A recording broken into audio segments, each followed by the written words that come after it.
Jadi kita itu kalau lihat Baradae, kita itu harus sering-sering bilang Masya Allah, supaya Baradae itu gak kena penyakit ain.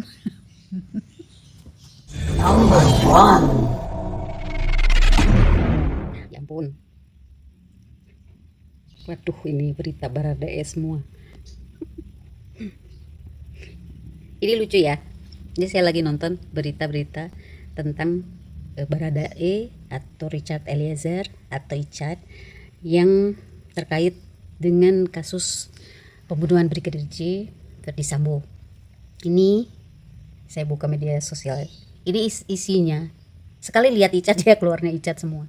Ini kita kan udah tahu ya, yang ada di dalam persidangan itu ya ada Sambo, ada PC, ada Kuat Ma'ruf dan para ajudannya, para terdakwa dan kesaksian-kesaksian itu kan. Tapi sekarang kenapa tercipta konten-konten yang terdengar sangat baper gitu? Itu nggak semata-mata terjadi begitu aja. Ini kayaknya nih, kalau yang saya lihat, ini kan dari saya mulai cuek sama kasus ini sampai mulai melihat terus, kenapa fenomenanya jadi self focus ini ya?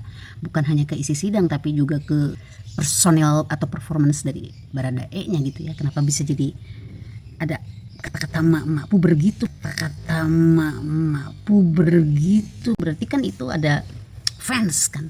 Ini semula ya saya yang cuek-cuek aja menanggapi masalah ini, melihat kasus ini itu sampai akhirnya jadi ngikutin. Karena apa? Bukan ngikutin isinya aja, tapi karena caption yang atau konten-konten yang dibikin itu kayak cenderung menuju ke baper gitu ya. Nah itu yang lucunya. Jadi selain melihat jalannya persidangan atau apa sih kesaksian-kesaksian baru yang dibongkar oleh Eliezer gitu kan. Selain melihat itu, saya juga lihat caption dari konten-konten yang dibuat oleh banyak sekali channel. Yang lucu itu captionnya. Jadi kan ada konten-konten Richard Eliezer yang dibikin untuk bentuk support. Kalau gak salah Richard itu Manado ya. Jadi kan ada supporter dari Manado untuk spesial mensupport Ichad untuk kebebasan dia. Tapi ada juga konten-konten yang yaitu captionnya baper-baper. Kayak misalnya, aduh senyum kamu manis deh, aku suka deh kalau lihat kamu tersipu-sipu kayak gitu gitu ya. Atau aduh matanya ngelirik gitu. Atau momen-momen Baradae lagi nunduk atau lagi ngelirik ke sini atau lagi senyum atau baru potong rambut atau ganti baju dari warna putih jadi ke biru atau pas dia pakai rompi. Nah karena saya jadi apal kan gara-gara ngeliatin terus. Cuman ya saya salfoknya jadi ke konten-konten yang baper tadi. Bahkan dipertegas oleh Bapak Roni ya sebagai jaksa pendamping dari Richard Eliezer, supaya Richard Eliezer menyapa dulu emak-emak puber. Aduh, itu apa itu? Nah ini sesuatu yang bagi saya unik. Jadi kayak misalnya gini, ini adalah era di mana seorang terdakwa bisa menjadi idola. Dan ini memang tidak sembarangan ya. Karena tidak semua orang bisa diperlakukan seperti itu. Nggak semua terdakwa bisa diidolakan. Ini berarti ada sesuatu di dalam Richard Eliezer ini. Kenapa bisa sampai menjadi idola? Itu kalau saya perhatiin ya, ada karisma yang kuat dari seorang Baradae walaupun dia masih muda ya.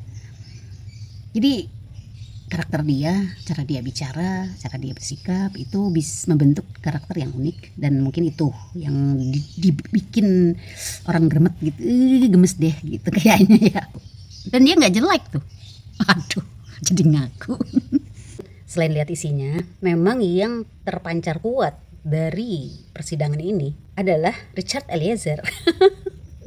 Jadi kenapa memancar kuat? Pertama, karena dia itu adalah seorang terdakwa. Dia yang menembak Brigadir J atas perintah Verdi Sambo. Itu yang pertama. Nah yang keduanya, di awal-awal dia mengikuti skenario dari FS. Tapi kemudian dia putar haluan. Mulai berkata jujur, menjadi apa? Saya pernah baca itu dia jadi apa ya? Ya kerjasama lah sama polisi untuk membongkar menegakkan keadilan. Jadi posisi dia memang dilindungi karena dia membongkar segalanya itu terancam. Jadi memang harus dilindungi dengan ketat. Itu poin yang kedua. Nah poin yang ketiga, sosoknya sendiri sebagai seseorang polisi ya, itu memang agak gimana gitu ya. Ya ini kalau dikaitkan sama sejarah, ya pasti terkait ya, karena ini termasuk ke dalam sejarah politik. Jadi keberadaan Richard ini mewarnai sejarah politik di tahun 2022. Jadi sebagai seseorang terdakwa yang kemudian disupport oleh mungkin satu Indonesia ya, untuk mendapatkan keringanan hukuman atau bahkan mendapatkan kebebasan.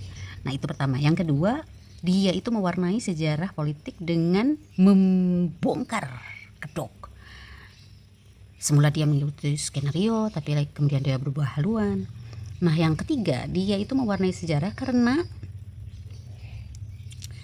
membuat banyak orang, termasuk saya nih kayaknya ya, menjadi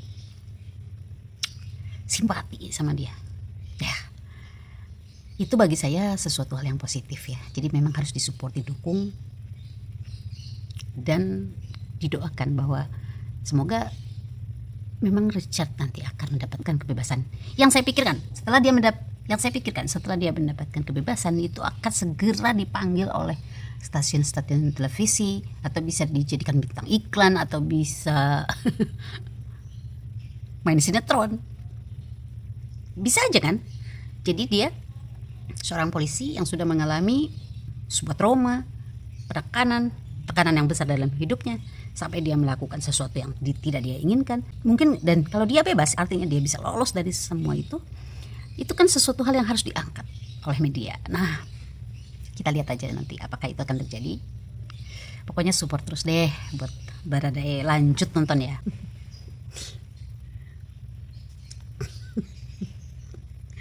Aduh. Kepo.